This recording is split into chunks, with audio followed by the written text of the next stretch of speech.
So in the previous video, I talked about some different ways to tackle this blank white page. I wanted to show you a different approach right now. I know that sometimes sitting down to art journal, when you're faced with this expanse, this blank canvas, this white paper, it can be daunting. I don't know where to start. I don't know what to do. I don't want to mess up. I've felt all those things, and these techniques that I'm sharing are some workarounds and some tricks, because sometimes it's as simple as getting started, and then everything starts to flow from there. I don't read a lot of magazines, but in the last 9 months of the pandemic, I do occasionally treat myself to one, since the grocery store is really the only place I'm going. And I've been able to use those magazines to have some found images and also just some text. So this is text from a magazine that didn't have any pictures I wanted to use on the back. And I'm just going to tear it up into little chunks. You're going to notice that magazine pages tear very well in one direction with the grain and don't tear as well in the other direction, but these small strips are a little easier to tear straight. So I have this page pinned down just because it's in the middle of my book and the pages are getting a little bit of a bloom to them. And I'm working with gel medium. It's from my local Jerry's. It's their house brand, and it works great. Liquitex, Golden, there are quite a few brands out there, but I do like to support my local store when I can. Okay, so that's one other place that I go, except, you know, aside from the grocery store. My brushes are dirty. So what I'm doing is the first layer of a page, and I have no plans for this page at all. I don't know what's going to be on it. I don't know what it's going to be themed. I don't have any notion. But in breaking up this white page, I'm just going to do like a patchwork in different directions.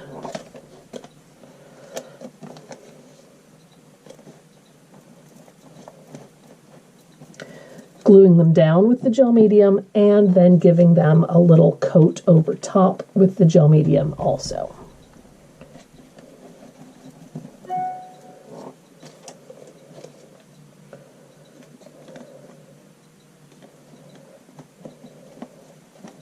I probably will not cover the whole page.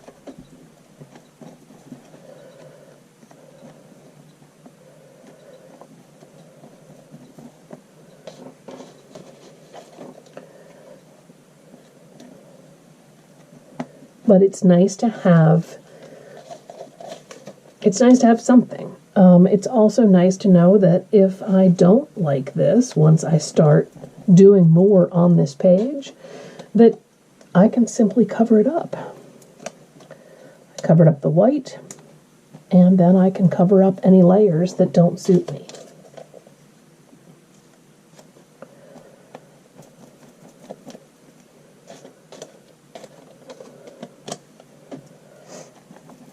This was a very neutral page. It didn't have any colored text or different fonts, really. I mean, there's a little different font happening there. There's a little bit of bold right there. But for the most part, it was pretty uniform.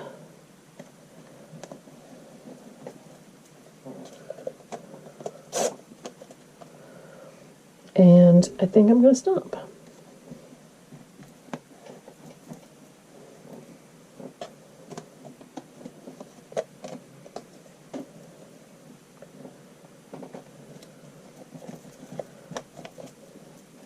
Something just a little bit different since it was part of an image on the back. I kind of like that.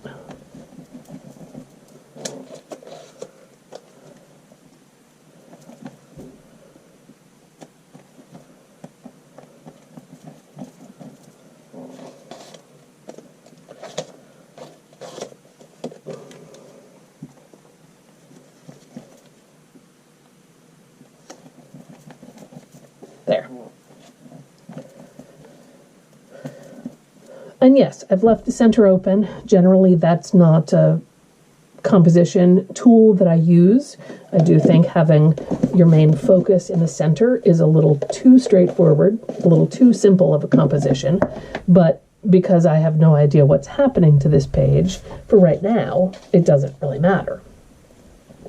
One thing that I often do is I often use old text as well. I have an entire set of Encyclopedia Britannica from the mid-60s. I think that's the date. My parents purchased it when my older brother was in school. And then my older sister and I used it as much as we could until things became a little outdated and obsolete. So I love this kind of thing as the start to a page, as an introductory layer, because it's a really, really thin paper, and I love this kind of off-white, creamy color.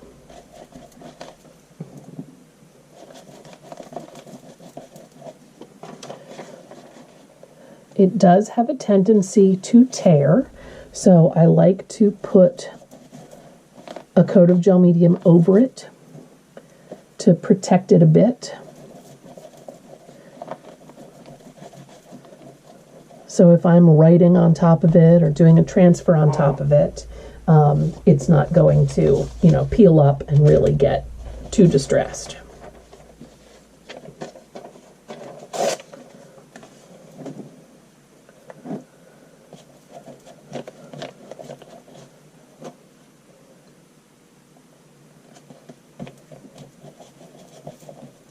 You can see I have an envelope sticking out underneath this page. I just protected it so that I wouldn't be getting gel medium on the page underneath.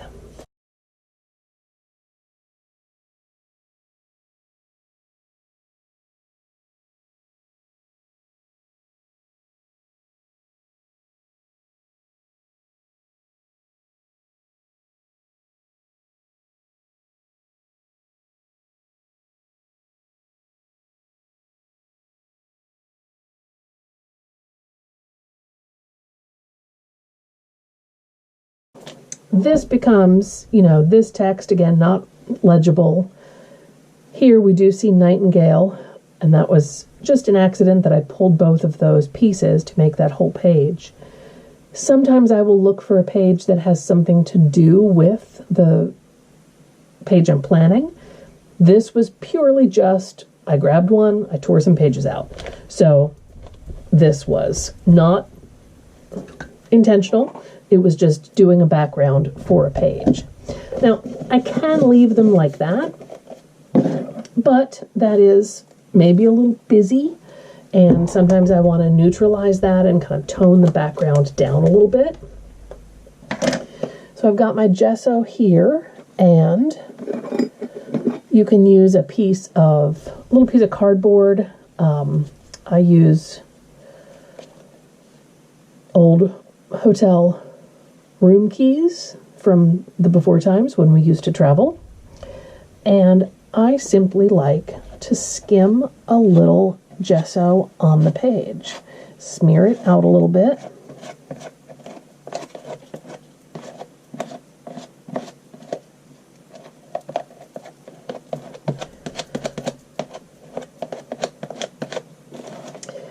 think about the marks you're making, if you want marks to show, if you want things to be smoother. Those marks show very clearly in that jagged way on the edge of the page. If I do this, then there's a lot less mark. There's the two kind of curves.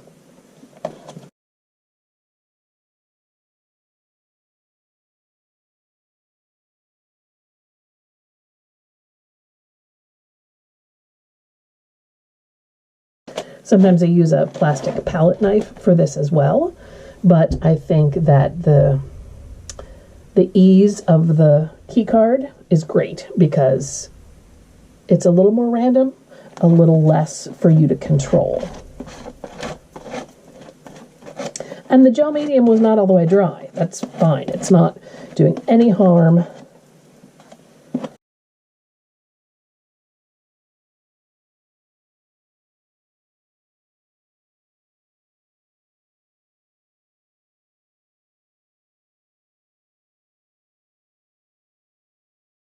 So you get some really nice kind of texture combinations with the slight text and the wrinkles from the paper.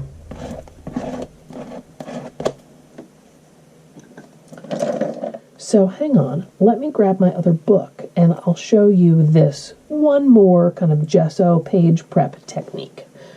Obviously, I'm going to grab another journal since this is wet and needs to set out to dry.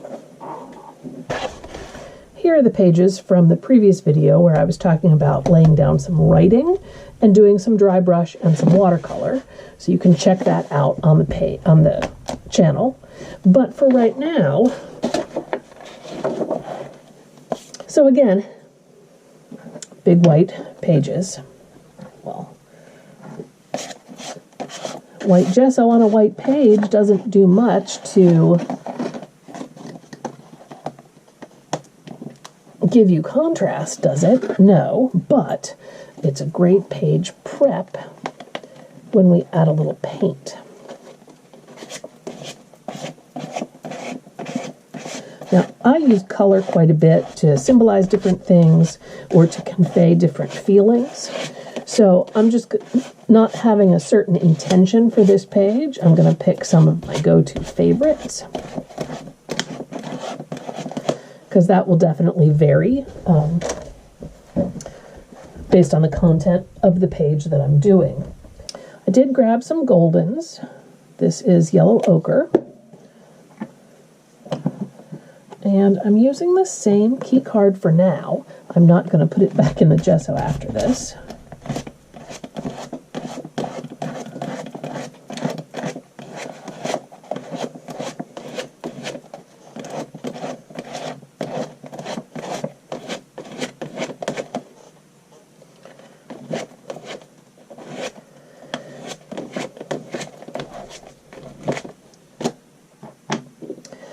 Let's see, I've got some burnt sienna next.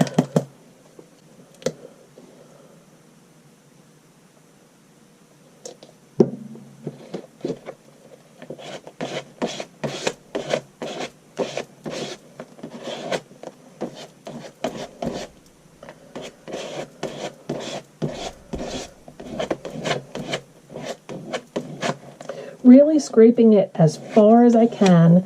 It's blending with the wet gesso, but it's not leaving a thick textured surface.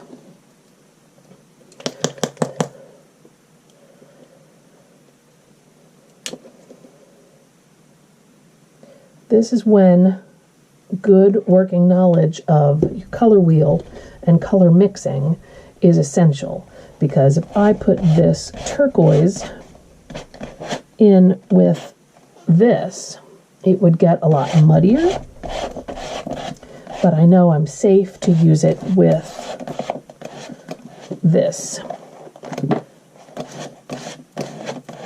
yellow oxide. Trying to think a little bit about flow with some movement on the page. And I don't have to cover the whole page. I'm going to leave some white here in the gutter and just put a little bit of, you know, I grabbed Prussian blue, but I want Payne's gray instead. Just a little more mellow. And I love Payne's gray. It's a really beautiful color.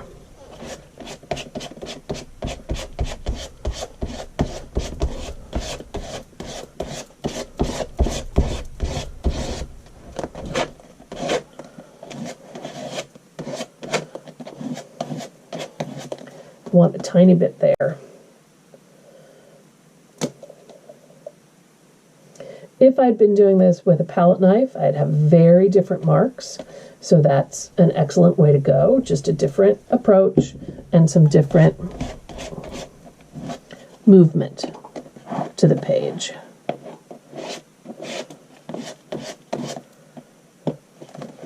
You can see why I protect the page behind. So now it does have Payne's Gray on it since this paper wasn't clipped to protect it. Sometimes, if you're worried about that, sometimes you can clean up a little bit with a baby wipe, but that seems pretty stuck.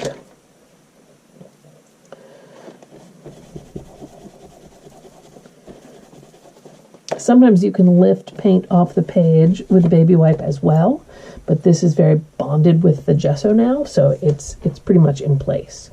I do think